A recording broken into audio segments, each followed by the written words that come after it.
everyone and welcome back to the channel. Hi, I hope you're all well. We thought we'd just give you a quick update really on how we're getting on, what we've been doing, issues we've had, things that have gone well, and so some costings that it's costing us now, as I think as we come into week 4 of being on the bus. In quite possibly the coldest weather ever. Yes, it is currently snowing where we were based in Rotherham.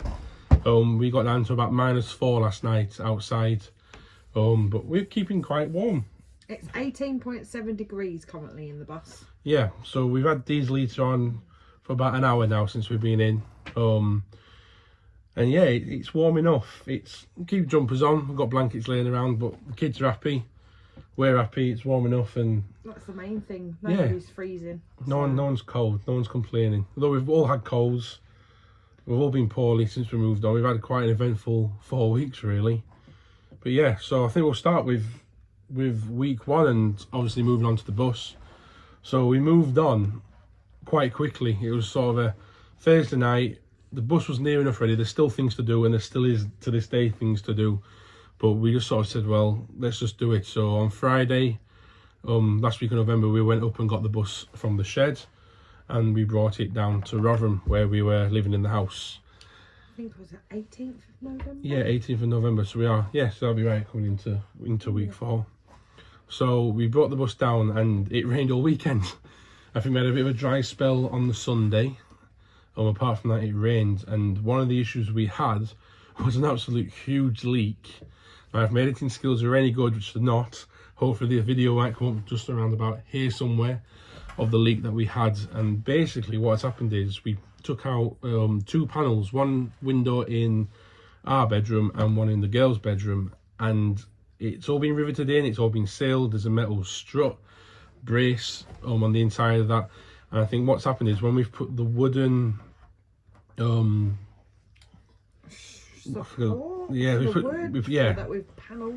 panel wood, we put 2 wooden supports, and I think I've hit it a bit too heavy, which is a well-known fact. I'm very heavy-handed, and I think we actually put a little bit of a gap in between the panel and the bus. So we had a stream just coming in above the telly, behind the telly on the other side, and we come down in the morning and it was absolutely sodden. So very thankful to Rob, our brother-in-law, came down with his ladders, and we got up there and had a quick look, and we managed to seal the leak up. We still have got 2 small little leaks, haven't we, coming from the windows from upstairs that leak down the panels downstairs. But they're very, very small. It's only when it's really, really heavy rain. We have got some sealing to sort that. So once it dries up and it gets a little warmer, we shall do those bits. Yeah. What else happened on the first week? That was about it, wasn't it? It's just it was just we didn't have the generator wasn't working. Yeah, the generator. So we are running solar. We've got 4 massive house panel solars on the roof. I can't tell you the wattage because I forgot, but they're big. There's not been much sun to say the least. Obviously we know we're coming into winter, so it's a good time to start really, because if we can manage in winter we can do it in summer. That's the one. So we've got a massive 9 kVA generator which is just underneath the unit here, with access to the outside. Now it's worked all the time that we've had the bus and we've been doing it up. It's worked, not a problem. The first weekend we go onto it, I can't get it to start.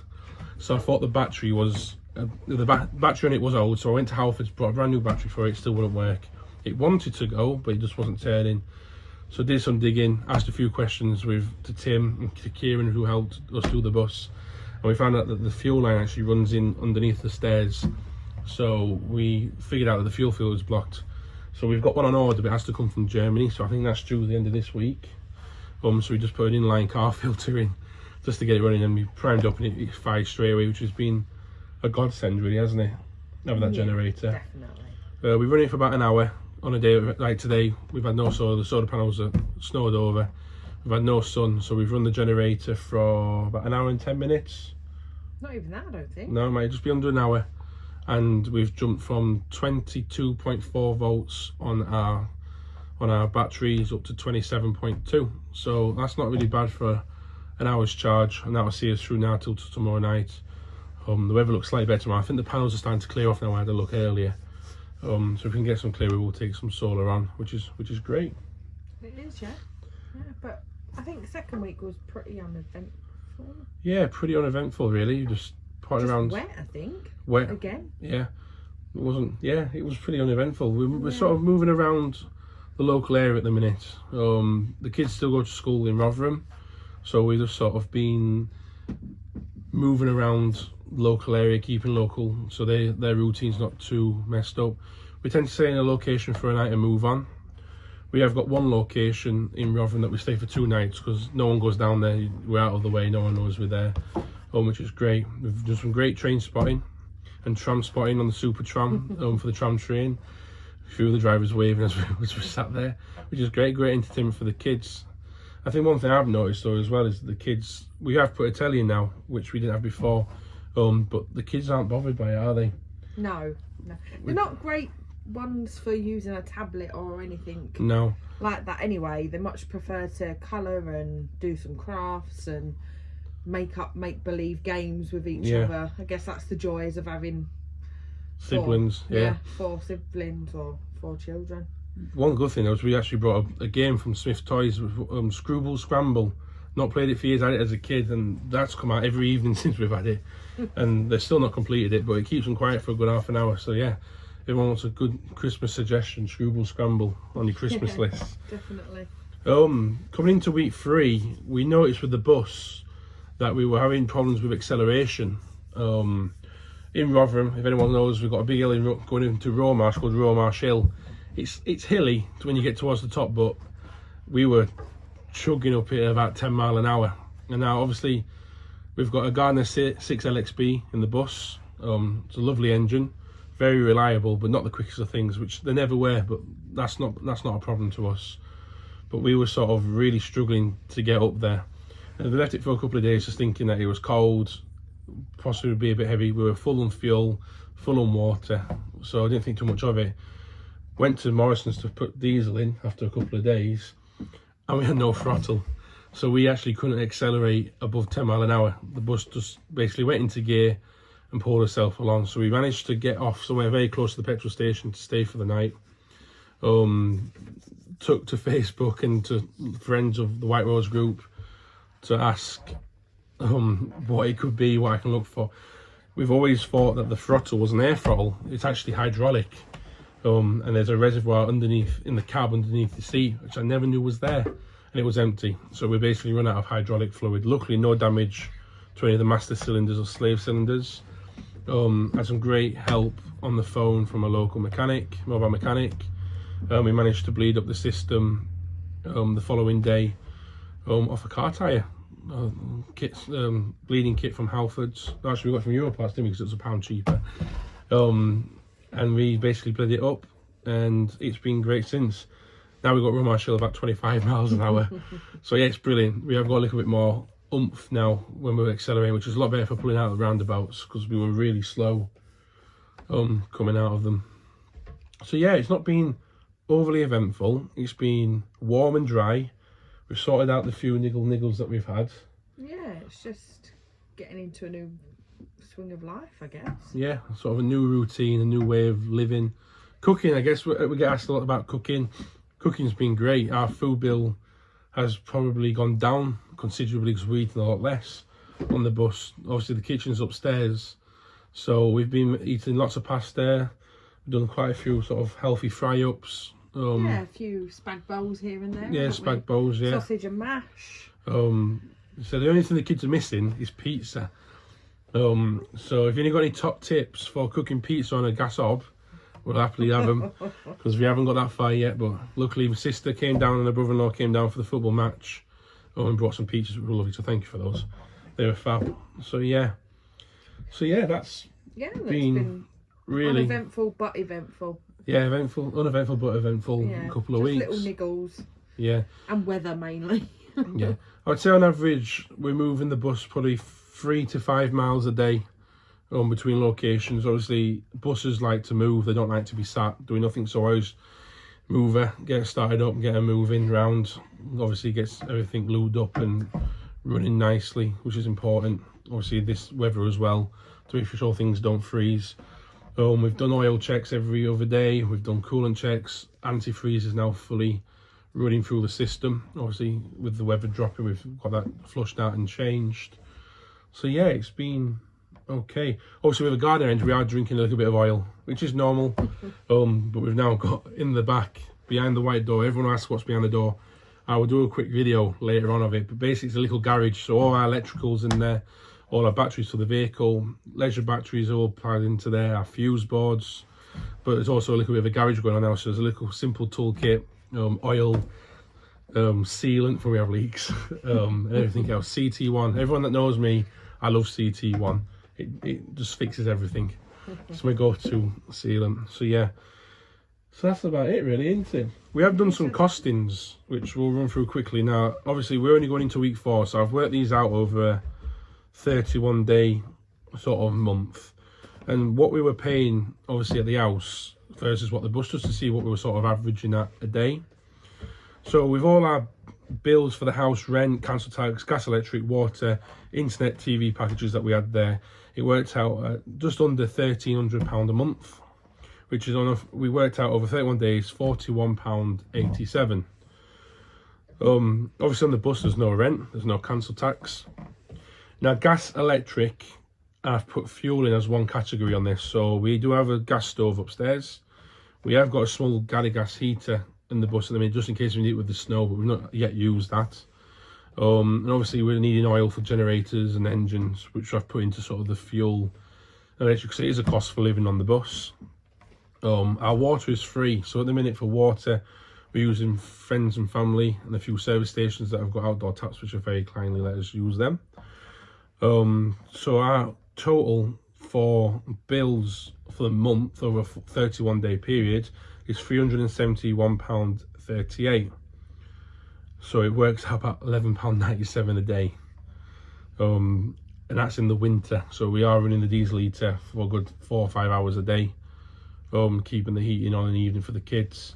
The generator is running, obviously, to keep power topped up on the leisure battery so we don't get too low. As you see, we're running not a lot of things, but we've got lights on, we've got our telly on, yeah, which is running off an inverter as well. It is running off an inverter, which is not the best way to do it, but it is running that way.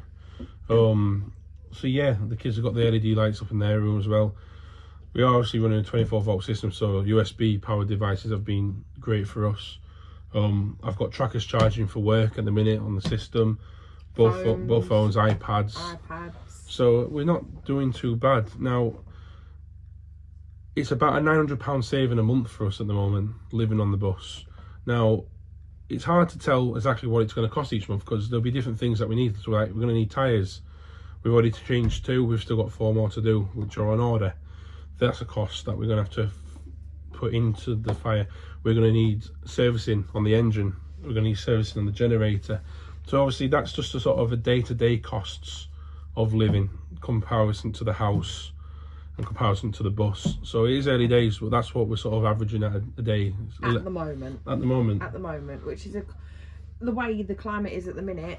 Any saving is a good thing. So yeah, savings are saving for us, and it's just something that we can then bank the money to save to buy some land and do something else with it. That's, I think, the end goal for us now. Is not to, the end goal when we started was to save up for a mortgage and buy a house. And we sort of, since we've moved on to the bus and while we've been building the bus, we decided that buying land is probably a better option for us. Yeah. And do something with the land. Don't know what yet, not got that far. Obviously we are only 4 weeks in, it could change. It could change again. It won't be unheard of with us. But yeah, that's where we're at. I think we're loving it, aren't we? Yeah, we're absolutely loving it. It's been fantastic. I'd recommend it to anyone. Yeah, we're sleeping a lot better, we're eating a lot more healthier. We're not carrying around stuff we don't need. Everything's very basic. And to be fair, if you asked me 2 years ago, I had to have the latest phone, we had to have the latest iPads. You just don't need them. For us, I enjoy spending time with the kids. We've done a lot more after school and after work, going out to the park, playing football. Simple things that you just lose touch with when they sit behind a computer screen, or in it though, it's just... No, we're playing board games. Playing board games. Cards. Playing cards. We're playing top trumps. I've not touched a top trump card since I'm probably about 12 years old. And I love them, they're great. They've got some Disney character ones. Yeah. They've got animated characters. Not only that, the kids are learning to read a bit more. Yeah, it's for us, it's just a better way of living. We've been reluctant to take the bus anywhere where bus enthusiasts go. Now, I'm a bus enthusiast myself. To be fair, Nicole, you'll come to the bus rallies, won't you? And our main fear was... there's things to do. Yeah. Not just buses. If you've got a fun fair or something on for the kids, I'm there. But just walking around buses is not my sort of so I don't mind that, and I don't mind taking the pictures. But our concern was that some of the feedback you get for some enthusiasts is quite negative for bus conversions. Now, this bus has not been a bus for 30 years of its life. It was sort of like... it's almost like not a museum, like exhibition bus. Yeah, so it was an event space bus.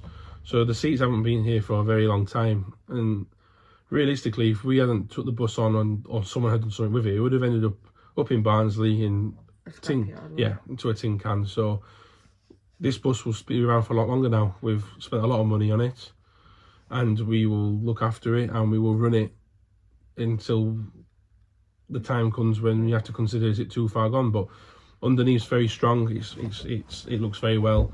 It's had all its welding that it needs. There's one little bit of welding left to do, which will get done as soon as the weather picks up a little bit. Yeah, it's a bit difficult at the moment when it's so cold. Yeah.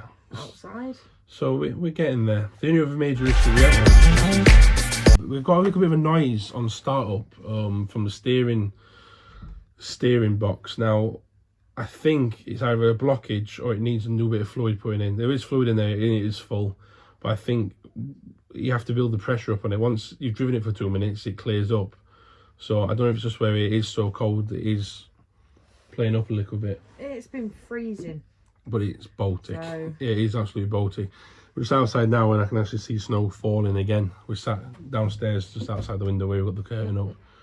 But yeah, it's warm. We're having a lovely time. It's dry. It's got dry. A roof over our heads. Yeah. So that's. And if I don't like where I park up, I move tomorrow. That suits me down to the ground.